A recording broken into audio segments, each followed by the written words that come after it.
Hello everyone, welcome to future drops education. तो कैसे हैं आप सभी। तो आज का हमारा जो नया टॉपिक है वो है सेल। ठीक है, तो पिछली कक्षाएं आपने अच्छे से देखी होंगी, अच्छे से पढ़ी होंगी। तो उसी क्रम में जो है आज एक नया टॉपिक स्टार्ट करने जा रहे हैं, सेल। तो अब आप इसमें देखिए, सेल तो हो गया एक इंग्लिश का नेम। ठीक है, इंग्लिश में सेल बोला जाता है।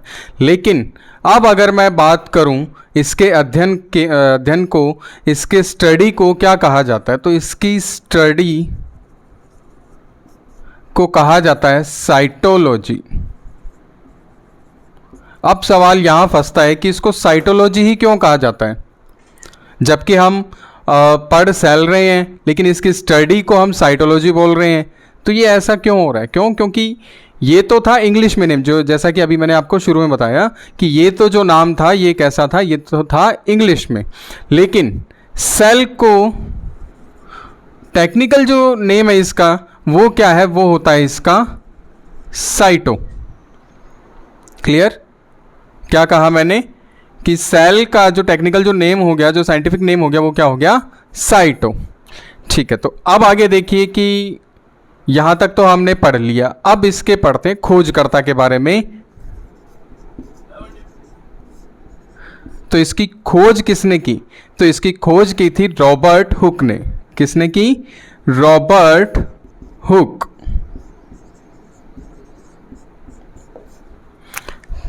यहां तक क्लियर है? फिर उसके बाद अब आप देखिए कि सेल असल मायने में होती क्या है। तो ये क्या एक बेसिक यूनिट है, बहुत ही सबसे छोटी एक इकाई है ये। तो इससे क्या होता है कि इसी से ही धीरे धीरे करके जो है, जैसे देखिए कि सेल से बन गया उत्तक, उत्तक से बन गया अंग, अंग से बन गया शरीर। ठीक है, सेल से बन गया टिश्यू, टिश्यू से बन गया ऑर्गन, और ऑर्गन से बन गई पूरी बॉडी। तो ये बेसिक चीज़ है इसकी। ठीक है, क्या कहा मैंने कि ये है सेल, इससे क्या बन गया टिश्यू, इससे क्या बन गया ऑर्गन, और यहाँ जो है बॉडी। आपस में मिलकर बनाते हैं ये सारी चीज़ें। ठीक है, तो इसमें जो एक इकाई जो है वो क्या है, वो सेल है। एक यूनिट है जो वो क्या है, सेल है। ठीक है, तो यहाँ तक हमने ये चीज़ पढ़ ली। खोजकर्ता भी देख लिया। खोजकर्ता कौन है इसका? रॉबर्ट हुक है। तो अब रॉबर्ट हुक जी जो थे, इन्होंने क्या किया कि जीवित सेल नहीं देखी थी, इन्होंने मृत सेल देखी थी। तो जीवित जो कोशिका थी उसको किसने देखा? तो वो देखा था ल्यूवेनहॉक ने। किसने? ठीक है, तो जीवित को देखा ल्यूवेनहॉक ने। ठीक है, तो कई बार परीक्षाओं में इनसे संबंधित प्रश्न भी आते रहते हैं कि खोजकर्ता का पूछे तो रॉबर्ट हुक होगा, और यदि जीवित कोशिका जिसने सबसे पहले देखी तो वो हो जाएगा ल्यूवेनहॉक। अब कोशिका का सिद्धांत क्या है और किसने प्रतिपादित किया इसे? तो अब देखिए,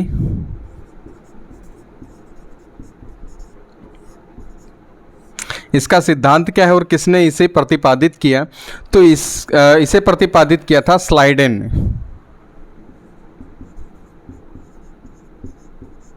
स्लाइडेन व स्वान।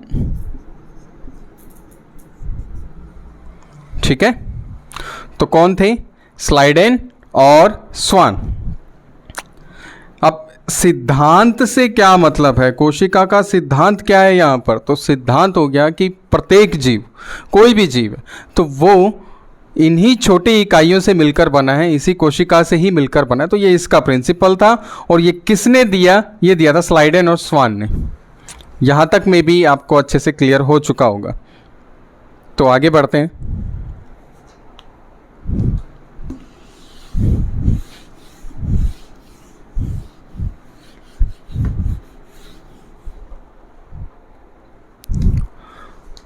तो अब आगे देखिए कि हमने यहाँ खोजकर्ता भी पढ़ लिया, हमने जो जीवित कोशिका जिन्होंने सबसे पहले देखी उनको भी देख लिया, हमने प्रिंसिपल भी देख लिया। तो अब बारी आती है कि सबसे छोटी कोशिका कौन सी होती है। तो सबसे छोटी की यदि मैं बात करूँ, मैं यहाँ लिख देता हूँ छोटी तो वो क्या हो जाएगा, सबसे छोटी कोशिका हो जाएगी माइकोप्लाज्मा। क्या हो जाएगी,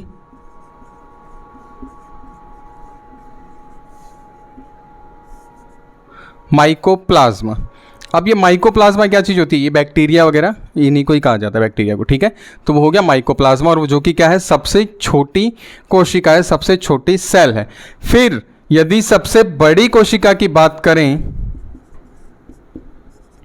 तो बड़ी कोशिका के अंदर क्या आ जाएगा, वो आ जाएगा शुतुरमुर्ग का अंडा।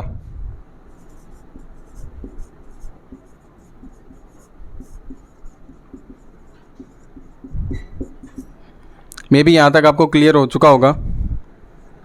एक बार फिर से देख लीजिए, सबसे छोटी जो सेल है, सबसे छोटी जो कोशिका है वो कौन है, माइकोप्लाज्मा, जो कि क्या है, बैक्टीरिया है।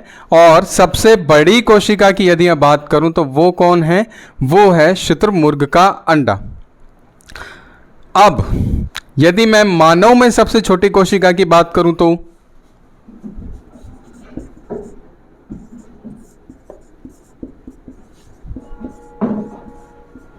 मानव में छोटी कोशिका क्या हो जाएगी, तो वो हो जाएगी स्पर्म, शुक्राणु।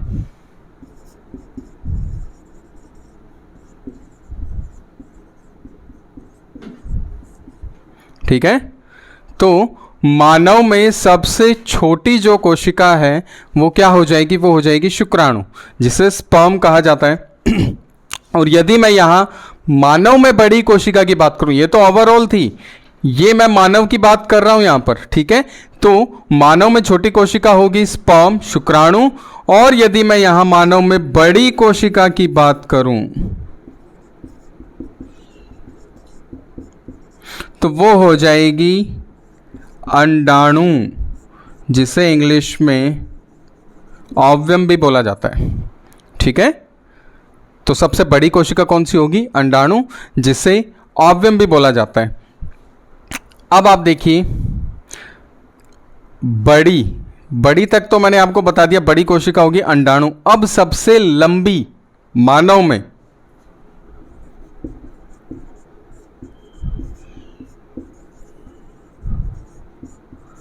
अब यदि मानव में लंबी कोशिका की मैं बात करूंगा तो यहां क्या नाम आएगा, यहां आएगा हमारे पास न्यूरॉन, ठीक है। न्यूरॉन, इसके बारे में थोड़ा बहुत आप जानते होंगे, जो मैसेज वगैरह लेके जाती है ब्रेन में, आपने कभी पढ़ा होगा इसके बारे में, छोटी मोटी जानकारी होगी आपको। तो अभी देख लेते हैं इसको कि मानव में सबसे लंबी जो कोशिका हो जाएगी वो हो जाएगी न्यूरॉन। अब देखिए, बड़े में और लंबे में इनमें फर्क होता है। बड़े का अगर मैं बात करूं तो जैसे अब देखिए, चित्तौड़गढ़ का किला बहुत बड़ा है, फैला हुआ है, बड़ा है। यदि मैं बात करूं बुर्ज खलीफा की तो वो कैसी है, वो लंबी है। कुतुब मीनार है, वो कैसी है, वो लंबी है, ठीक है। तो मे बी आपको यहाँ डाउट क्लियर हो चुका होगा कि बड़ा मैं कैसे बोल रहा हूँ इसको, और इसको लंबा किस प्रकार से बोल रहा हूँ। तो अब आप देख लीजिए, एक बार मैं फिर से इसको रिवाइज कर देता हूँ यहाँ तक कि सबसे छोटी जो कोशिका है वो क्या है, माइकोप्लाज्मा, बैक्टीरिया। और सबसे बड़ी जो कोशिका है वो क्या है, शुतुरमुर्ग का अंडा। ये ओवरऑल सबसे बड़ी और सबसे छोटी है। और यदि मैं मानव में बात करूं, ह्यूमंस में यदि मैं बात करूंगा तो यहां क्या हो जाएगा, मानव में सबसे छोटी जो कोशिका हो जाएगी, जो सबसे छोटी सेल हो जाएगी वो हो जाएगी स्पर्म, शुक्राणु। और मानव में सबसे बड़ी कोशिका की बात करूंगा तो वो हो जाएगी अंडाणु, ओव्यम जिसे बोला जाता है। अब मानव में सबसे लंबी कोशिका की यदि मैं बात कर रहा हूं तो यहां मेरे पास एक नाम आता है न्यूरॉन, ठीक है। फिर अच्छा, इसको और ज़्यादा डिफाइन हम वहाँ करेंगे तंत्रिका तंत्र के चैप्टर में, ठीक है। अब आगे देखिए कि यहाँ तक तो ठीक था, सब डिवाइड होती हैं, पर अब एक ऐसी सेल है जो कभी डिवाइड ही नहीं होती। कौन सी, जो विभाजन रहित।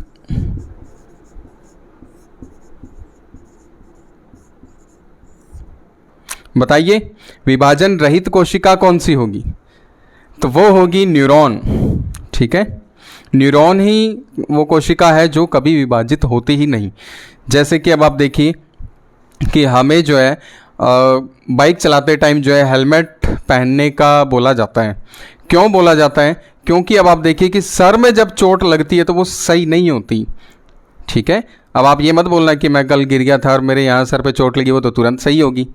मैं अंदर ब्रेन की बात कर रहा हूँ, तो यहाँ अगर न्यूरॉन में अगर कोई चोट लगी तो वो सही नहीं होगी। इसीलिए हमारी जो ये खोपड़ी है वो बहुत ज़्यादा मजबूत है, ठीक है।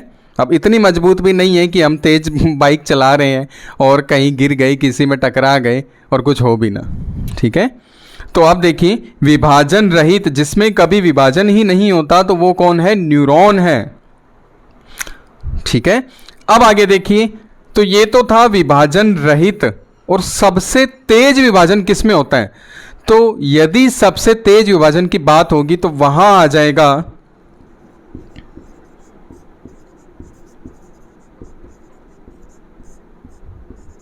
सबसे तेज विभाजन होता है लीवर की कोशिकाओं में, ठीक है। तो लीवर क्या करता है? अपने आप को बहुत बहुत ही जल्दी रिपेयर कर लेता है, ठीक है। पूरी बॉडी के मुकाबले अगर यदि देखें तो लीवर सबसे तेज खुद को रिपेयर करता है। यहां तक मे भी आपको अच्छे से क्लियर हो चुका होगा। अब मैं इसे एक बार फिर से रिवाइज कर देता हूं। तो सुनिए, सबसे छोटी कोशिका थी माइकोप्लाज्मा, बैक्टीरिया। सबसे बड़ी कोशिका थी शुतुरमुर्ग का अंडा, जो कि ओवरऑल बात कर रहा हूं मैं। और यदि मानव में सबसे छोटी कोशिका की बात करेंगे तो आ जाएगा शुक्राणु, स्पर्म जिसे कहा जाता है। और मानव में सबसे बड़ी कोशिका हो जाएगी अंडाणु, ओव्यम हो जाएगा। फिर मानव में सबसे लंबी न्यूरॉन हो जाएगी, और विभाजन रहित जो है वो भी न्यूरॉन हो जाएगी, जो कभी विभाजित होती ही नहीं है। फिर उसके बाद जो सबसे तेज विभाजित होगी वो होगी लीवर की कोशिकाएं। तो यहाँ तक आपको अच्छे से क्लियर हो चुका होगा। अभी आगे देखते हैं। देखिए, ये जो सेल का जो चैप्टर है वो बहुत बड़ा है, तो इसे अच्छे से क्लियर करने के लिए हमें कम से कम 3 वीडियो बनानी पड़ेगी, ठीक है। तो हमारी जो ये सेल है ये 3 वीडियो में कंप्लीट होगी। तो ये चीज़ें आपको जो बेसिक नॉलेज थी इसके बारे में, बेसिक जानकारियाँ थी, वो आपको अच्छे से समझ आ चुकी होंगी। अब इसके ऑर्गन्स के बारे में पढ़ते हैं, इसके अंदर क्या क्या चीज़ें होती हैं, कि इसकी क्या कंपोजिशन है, क्या चीज़ें होती हैं इसमें, क्या नहीं होती, तो वो सब देखते हैं। तो सेल, अब देखिए सेल कुछ इस प्रकार की हम पढ़ते आ रहे हैं। अब ये जो बाहरी आवरण है इसको क्या कहा जाता है? इसको बोला जाता है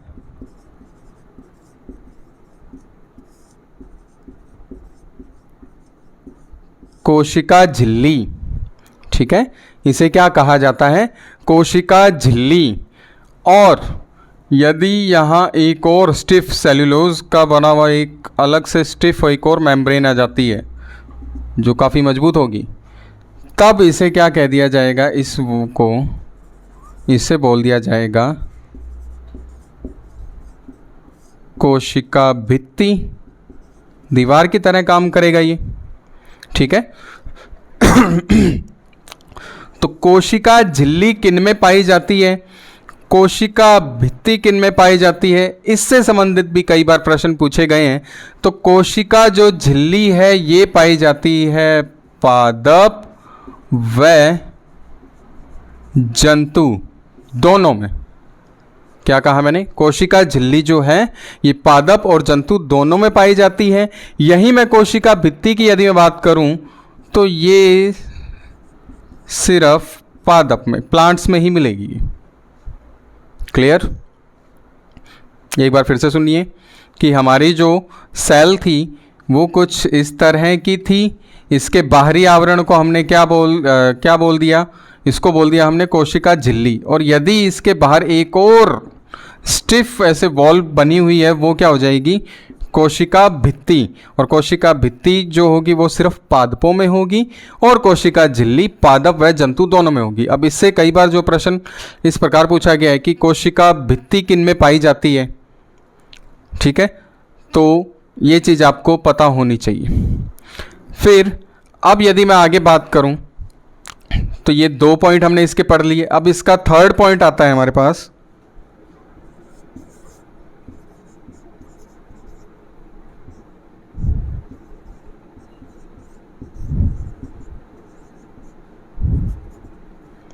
माइटोकॉन्ड्रिया, ठीक है।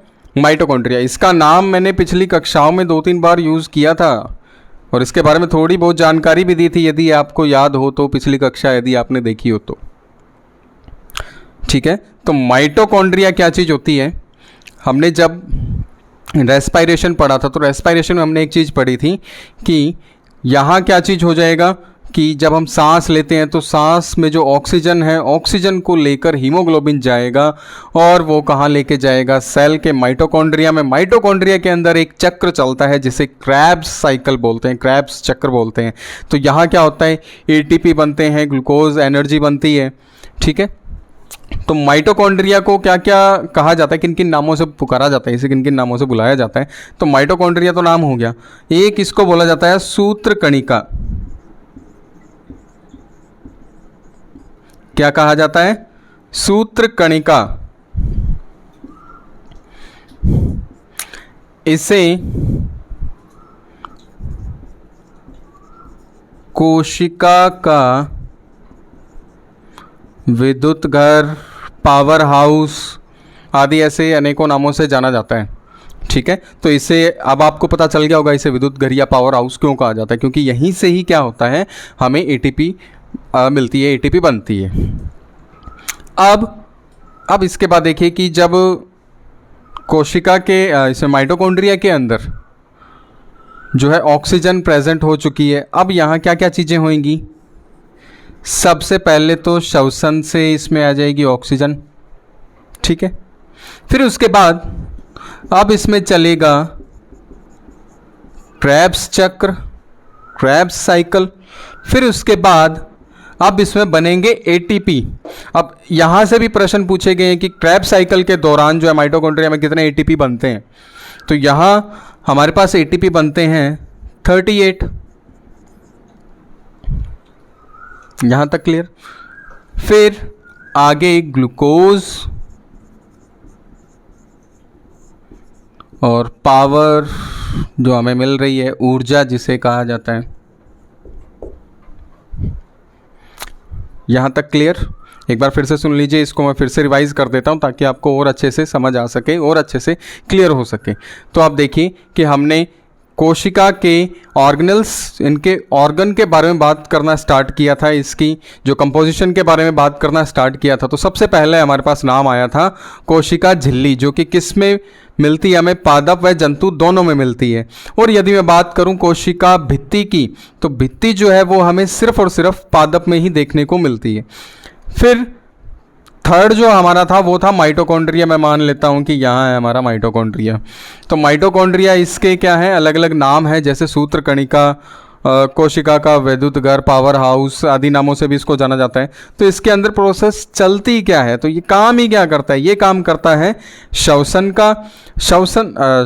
ये श्वसन का काम नहीं करता। श्वसन के दौरान जो ऑक्सीजन आती है उससे क्या होता है कि इसके अंदर क्रैब साइकिल चलता है, और क्रैब साइकिल चलने के बाद इसके अंदर 38 एटीपी बनते हैं, और फिर जो है इससे ग्लूकोज, और ग्लूकोज से फिर हमें पावर मिलती है, हमें ऊर्जा मिलती है। और एक और चीज़ थी इसके अंदर कि माइटोकॉन्ड्रिया के बारे में सबसे पहले किसने बताया, वो बताया था ऑल्टमैन ने। ठीक है, तो सबसे पहले बताने वाले कौन थे, ऑल्टमैन थे। तो मे बी यहाँ तक मैटर क्लियर हो चुका होगा। तो आज की वीडियो में इतना ही। Thank you.